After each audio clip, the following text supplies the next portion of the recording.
Hello नमस्कार दोस्तों। आज आप देखेंगे जो कक्षा 12वीं अंग्रेजी सामान्य जनरल इंग्लिश का जो पेपर हुआ है उसके सभी जो है ग्रामरिकल क्वेश्चन को सॉल्व करेंगे। तो देखिए सबसे पहले जो है हम क्वेश्चन 8 की बात करें, जो खालिस्तान आए हुए थे इनमें क्या आंसर सही होते। तो देखिए आयरन इज खालिस्तान यूजफुल। अब यदि हम यूजफुल की बात करें तो व्यंजन से उच्चारण आता है, इसलिए इसमें ए आर्टिकल करेक्ट होगा।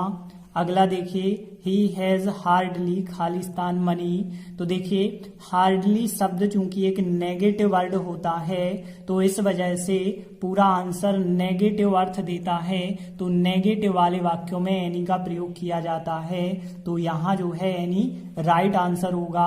अब देखिए अगला देखें, यदि आई एम यूज्ड टू। देखिए यदि यूज्ड टू के बाद जनरली यदि सहायक क्रिया एम नहीं होती तो यूज्ड टू के बाद फर्स्ट फॉर्म लगाते, लेकिन यदि सहायक क्रिया एज एम आर के बाद यूज्ड टू लिखा है तो फिर आईएनजी फॉर्म लगाया जाएगा। और फिर देखिए he is good Khalistan English. तो गुड इन इंग्लिश होता है कि वह अंग्रेजी में अच्छा है, तो गुड इन इंग्लिश सही आंसर था। फिर देखिए अगला कॉटन इज खालिस्तान इन जो है एग पैड। तो यहाँ पे यदि हम देखें तो कॉटन कॉटन चूंकि यहाँ पे सब्जेक्ट नहीं है इस वजह से ध्यान देना कॉटन एक ऑब्जेक्ट की तरह कार्य करेगा। तो ऑब्जेक्ट सहायक क्रिया और फिर जो है यदि ऑब्जेक्ट शुरुआत में हो तो वाक्य होता है पेसिव वॉइस में, इस वजह से गिरोन इसका राइट आंसर होगा। इसके बाद हम बात करते हैं डू एज डायरेक्ट। तो देखिए पहला वाक्य था rearrange the words to make a meaningful sentence. तो देखिए पहले का आंसर क्या था, how many page are there in this book, मतलब इस किताब में कितने पेज हैं, तो ये पहले का आंसर होता।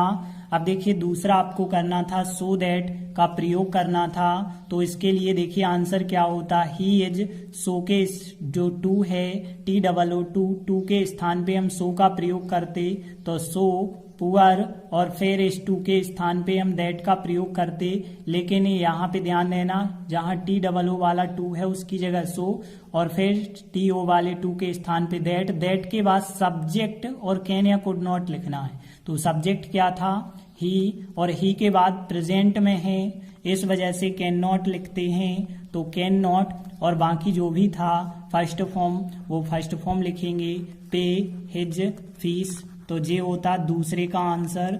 अब देखते हैं तीसरा वाक्य जो भी था कि यहाँ पे Suraj shut the door change into negative. चूंकि यहाँ पे ये तीनों फॉर्म एक से होते हैं इस वजह से ध्यान से इसको बनाते। तो यहाँ पे यदि हम बात करें फर्स्ट फॉर्म नहीं माना जा सकता जी, क्योंकि प्रेजेंट सिंपल का फर्स्ट फॉर्म सूरज के हिसाब से एस वाला फॉर्म बन जाएगा, तो इसे सेकंड फॉर्म मानना पड़ेगा। और सेकंड फॉर्म मान के यदि नेगेटिव बनाते तो did not shut the door जो है इसका राइट आंसर बन जाता। फिर देखिए अगला वाक्य था चौथा, she watch movie for 2 hours supply the correct form of the verb. तो यहाँ पे देखिए जब भी सिंस फॉर टाइम लास्ट में आता है तो उससे आप प्रेजेंट परफेक्ट कंटिन्यूअस टेंस में बनाएंगे। तो यहाँ पे देखिए इसका आंसर क्या बनता, सी, और इसके बाद हैज बीन लगाते, सी हैज बीन, और वाच क्रिया में आईएनजी लगा देंगे तो वाचिंग हो जाएगा। और फिर यहाँ पे जो भी ऑब्जेक्ट था कि मूवी फॉर 2 आवर्स, तो जो भी ऑब्जेक्ट है वो ऑब्जेक्ट आपको लिखना होगा, इस टाइप से आंसर बन जाता। फिर इसके बाद देखते हैं पांचवा जो वाक्य था, आई एम बाइंग मैंगोज का पेसिव वॉइस बनाते। तो देखिए मैंगोज आएगा आगे, तो यहाँ पे मैंगोज आगे लिखा जाएगा, सहायक क्रिया एम ना हो के अब आर हो जाएगी, और जो आईएनजी फॉर्म जब भी आता है वो बीइंग थर्ड फॉर्म में बन जाता है, तो बीइंग, और वाई का थर्ड फॉर्म वॉट बन जाएगा, और वाई लगा के जो आई था वो पीछे जाने पर क्या हो जाएगा, मी हो जाएगा।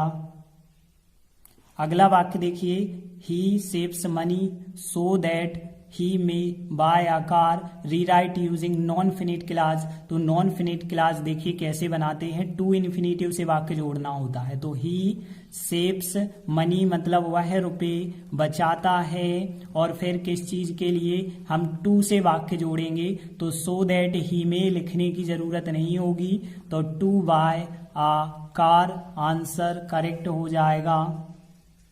इसके बाद देखिए अगला था we will leave as soon as the taxi arrives और rewrite using no sooner than. तो नो सूनर देन देखिए जहां एज सून एज होता है वहां पे नो सूनर आपको प्रयोग करना होता है और नो सूनर जो होता है शुरुआत में होता है। तो यहाँ एज सून एज की जगह पे हम नो सूनर का उपयोग करेंगे। तो नो सूनर, यहाँ पे नो सूनर और इसके बाद जो पहला वाक्य होता है क्रम से पहले आपको व्यवस्थित करना होगा। जे वाक्य पहले है, जे वाक्य लास्ट में, इस बात को याद रखना। तो एज सून एज की जगह नो सूनर और जो ये पहला वाक्य है इस वाक्य को इंट्रागेटिव की कंडीशन में बनाएंगे तो इसकी सहायक क्रिया आगे लगाएंगे। तो सहायक क्रिया डज आगे होगी, फिर होगा द टैक्सी और फिर जो अराइव्स लिखा था अब केवल अराइव लिखना होगा, फिर देन लगा के आपको दूसरा वाक्य लिखना होगा। तो फिर जो है देन लगा के वी विल लीव लिख देंगे। तो इस प्रकार से हमारी ग्रामर जो है कंप्लीट होती है। आप मिला लीजिए कि आपके कितने सही हुए हैं। धन्यवाद।